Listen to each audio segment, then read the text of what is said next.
This is a reenactment of how disastrous my half marathon race day went, but there was no way I was as cute as our neighborhood cat. Welcome back to my channel. In this vlog, I will recap the last week of training leading up to the Fontana Days Run Half Marathon, which is a downhill course. This is part of my grand plan of achieving a Boston qualifier time of a sub 3:40 at this November's Revel Big Bear Marathon, which is a downhill course. Good morning. It's May 27th and we're 5 days away from the Fontana Days Run Half Marathon. Looks like May Gray is over because it's sunny and it's in the 70s right now. It's a little bit of a warm run for this last speed session that I have. We got 5 miles, but then in the middle of it, we're going to do 3 sets of fartleks, consisting of 2 minutes at half marathon pace and then 1 minute at 10K pace. Gotta do that 3 times with a little recovery in between. So it's one last stress load on the legs before I taper some more for the next 5 days. All right, first interval done, and it was a lot faster than I should have. I always do that. I always blow it all out on the first interval. So time to recover and get to the second interval. Okay, second interval, a little better. Took it a little slower, but then again, remember, I'm a little tired after going all out on that first interval. Third and last interval done. That one's a little tough because I was going up an incline, so I think that last minute was sluggish there. Oh well, now time for the cool down.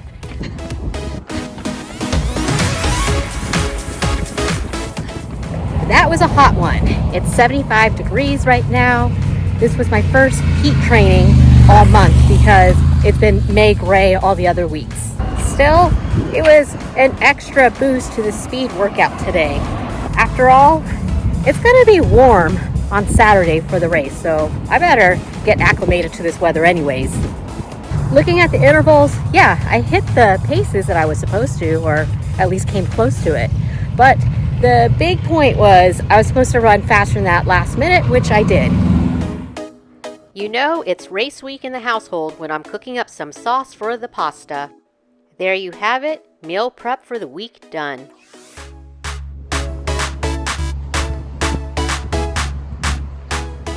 It's May 30th and we're 2 days away from the Fontana Days Run Half Marathon, and today is a rest day. No running today, but I didn't want to spend all the afternoon on the couch, so I'm going to go and walk to the coffee shop and get some coffee, do a little carb loading, get some work done on my computer. They say variety is the spice of life, and I was getting tired of carb loading on pasta, so I ventured out to the local coffee shop. It's an Australian theme shop. This map brings back memories of me completing some park runs in Cairns and Brisbane when I visited Australia back in 2018. I'll leave a link to those videos in the description box, but they were some of my early vlogs when I was trying to figure out how to edit videos. This afternoon's order was a matcha latte, which has about 34 grams of carbs. Not bad at all. The secret of success for this race will be to keep it easy in the first few miles. Recognized as the world's fastest half marathon course, the first 6 miles are fast and steep down the scenic San Bernardino National Forest and Lytle Creek community. The last 7.1 miles are also fast, but it's more of a gradual downhill. Here is my data from last year. I want to get a PR of under 141.55, and the key thing will be to conserve energy so I can power through the last 5K where I had slowed down.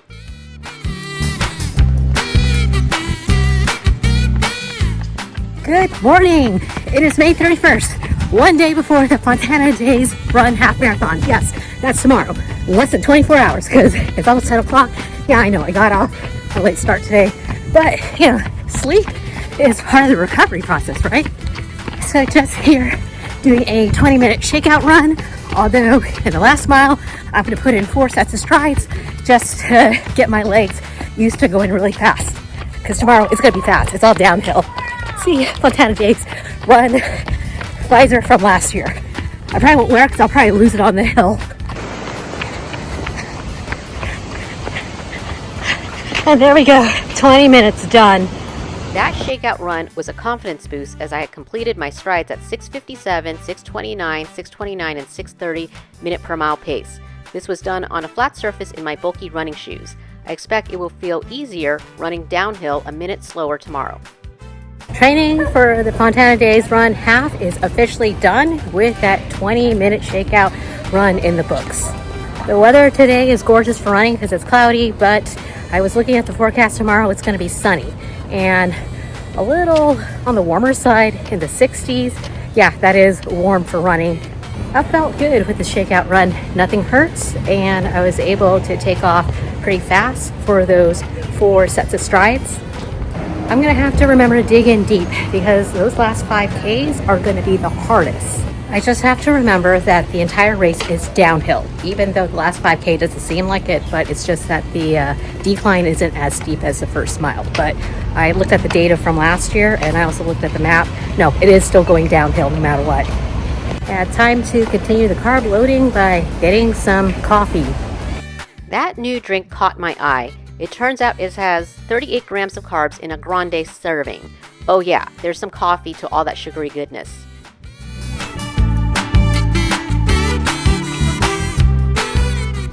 Nothing like a little taste of Hawaii, like a white chocolate macadamia nut cold brew, especially the macadamia nut part, just missing the coconut. Just bringing back memories of training in Maui just last month, so I hope you were able to catch that training vlog. I'll leave the description and the link below. Part of my pre-race routine is going to the grocery store the day before to get a banana.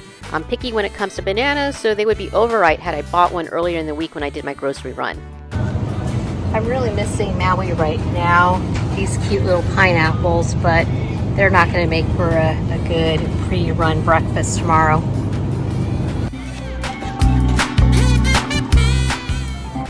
I can't believe I just charged 27 cents for a banana onto my Apple Pay.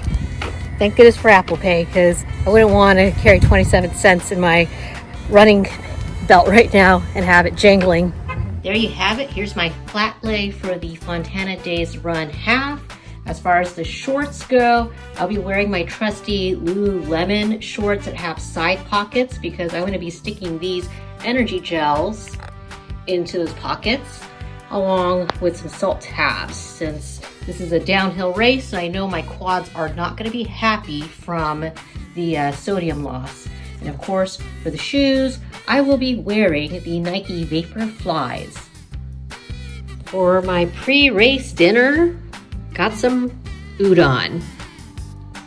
This is what takeout udon looks like. It's served in this tall plastic container.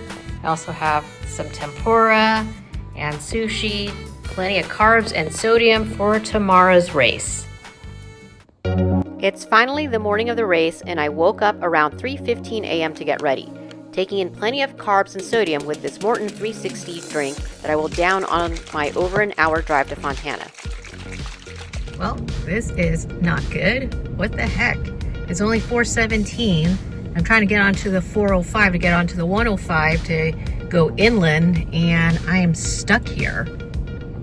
The sad thing was that I didn't have far to get to the interchange, but apparently there was an accident that I was not made aware of when I left the house. It was another 15 minutes of sitting in the same spot. Good morning. It is 5:37. So even with all of that traffic jam earlier, I made it. The last shuttle leaves at 6:20, so I have like 40 minutes to go get my bib, use the bathroom, and hop on that shuttle. It's a really rush day today for once. Done this race, I think it's my 4th time, and this is the latest I've ever been. Normally there's plenty of parking near the city hall, but there was construction on the parking lots that I had to find street parking. So that's nice. They actually had real bathrooms here for once. Now I have like 15 minutes to go get my bib and check in my stuff and hop on that shuttle. Okay, good. So not much of a line here. A lot of people got their bibs yesterday from what I could see on Instagram.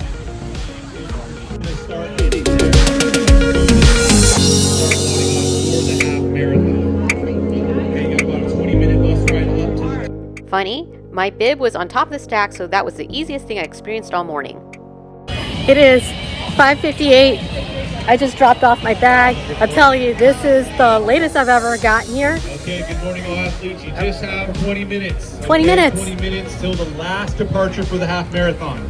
They had continuous shuttles picking up runners at the finish line, so here's a look at it before all the crowds later on.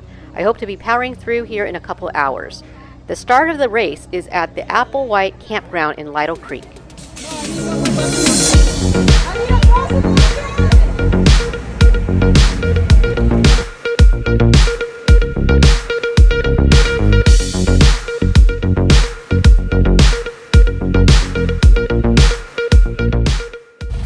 Oh, I was lucky.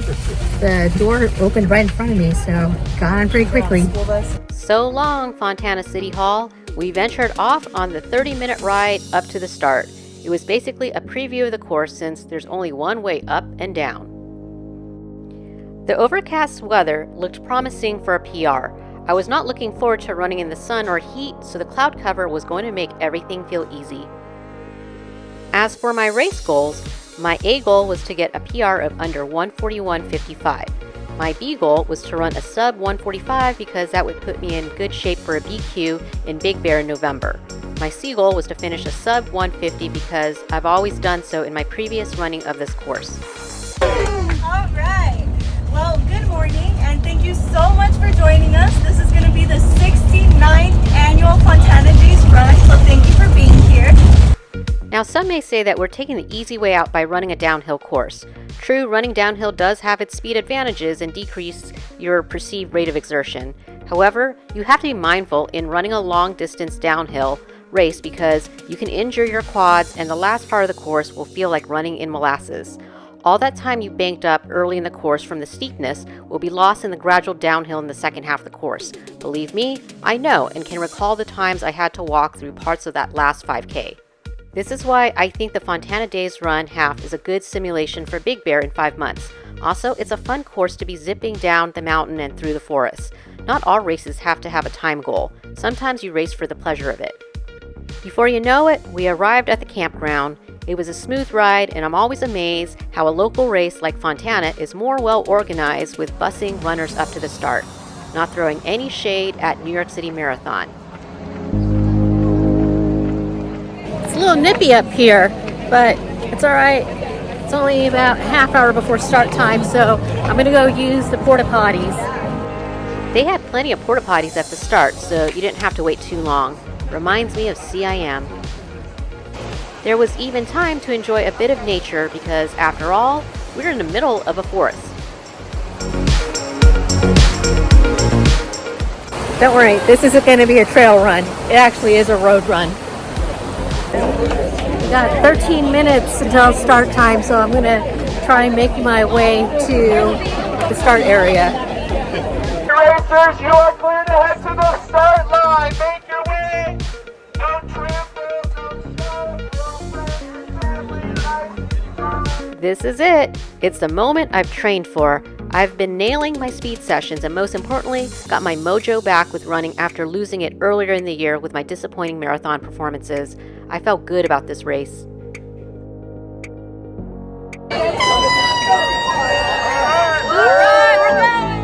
There's no on-course photography for this race, so I have to give props to one of the spectacular nurses at my job who happened to capture me around mile 2.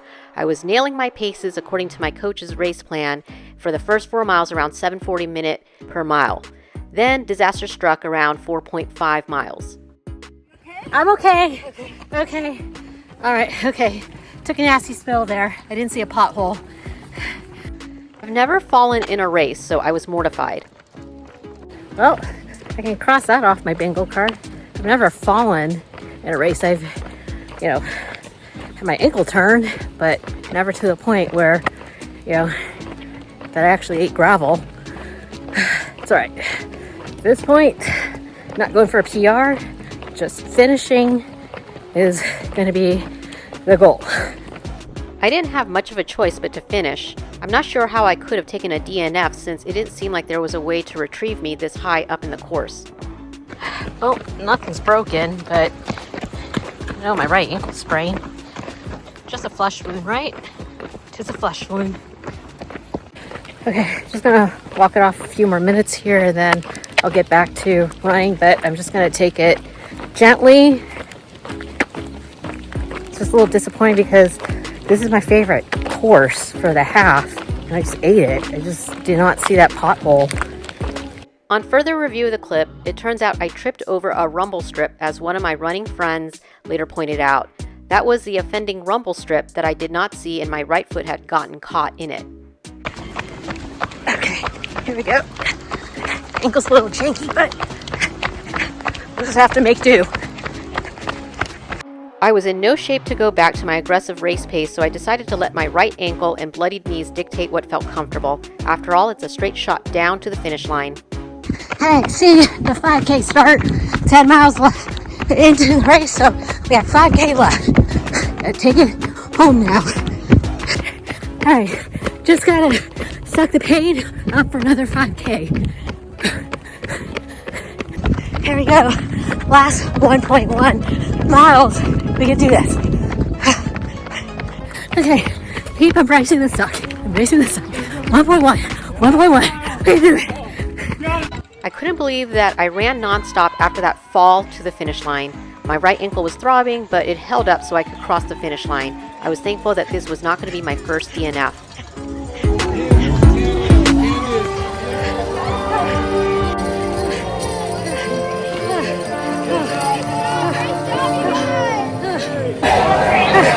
I made it. And so did my knee.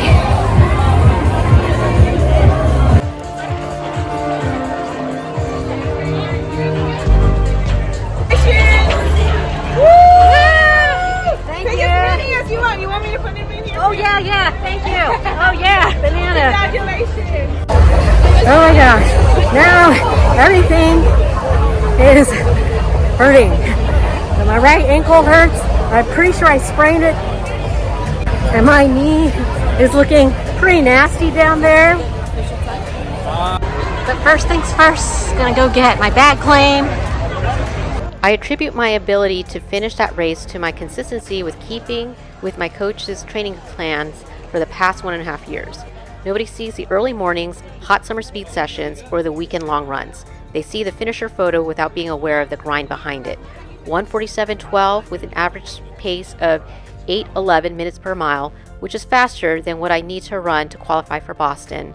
At least I had accomplished my C goal of a sub 150, and impressively so, with consistent paces after the fall. Also, I earned a new PR for the 5K, so that was a nice reminder that things before the fall had gone well. Watching runners cross the finish line is a reminder that half marathons are tough, even if this one was a downhill race. I am amazed by people's different fitness levels and abilities to get them to the finish line.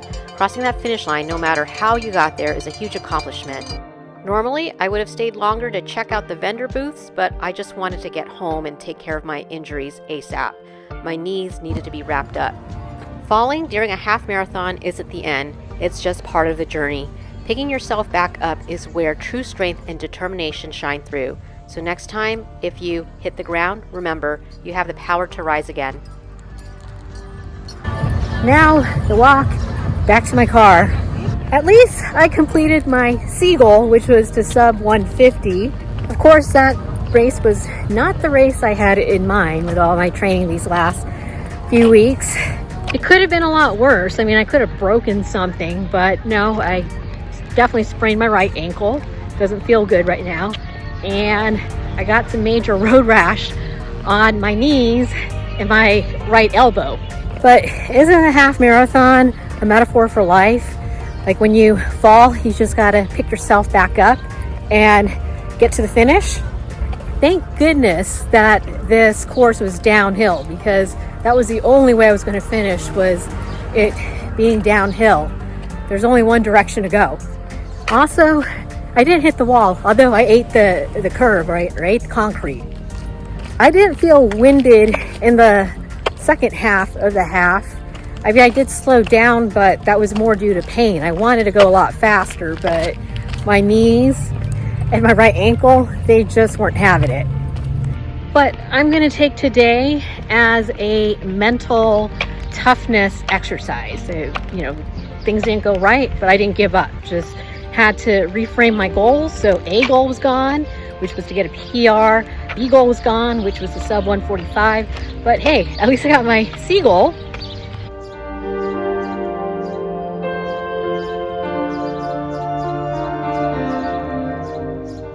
Oh my gosh, another casualty to this race day.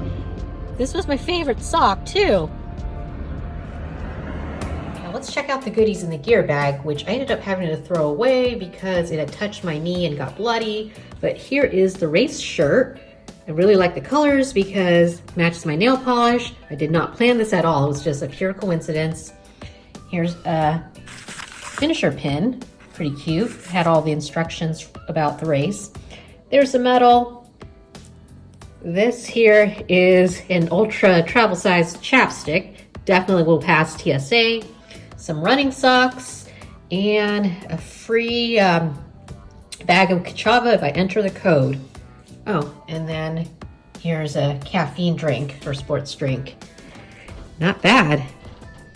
The orange that was in the post-race nutrition bag made a wonderful accompaniment to my post-race brunch to kick off the recovery process. A little nod to the historic Sunkist factory in Fontana. Now remember the Reaching for the Cure 10K in which I placed in my age group and got a voucher for UFOs? Well, here they are. And this is perfect for recovery. All right, let's try them out. And yes, they're a perfect fit. And you can see my right ankle is swollen, so definitely going to be putting these sandals to good use for the next few days.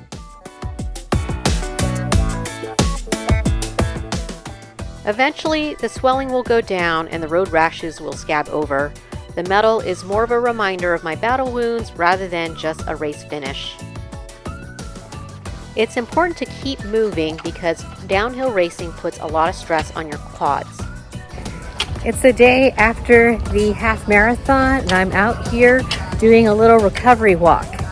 I cleaned up my road rashes on my knees. My right knee didn't look as bad as the picture, but definitely my left knee. It's gonna take a few weeks to fully recover. Definitely sprained my right ankle, but I can still walk on it, so I'm just taking it easy. I still have some races coming up in the next few months.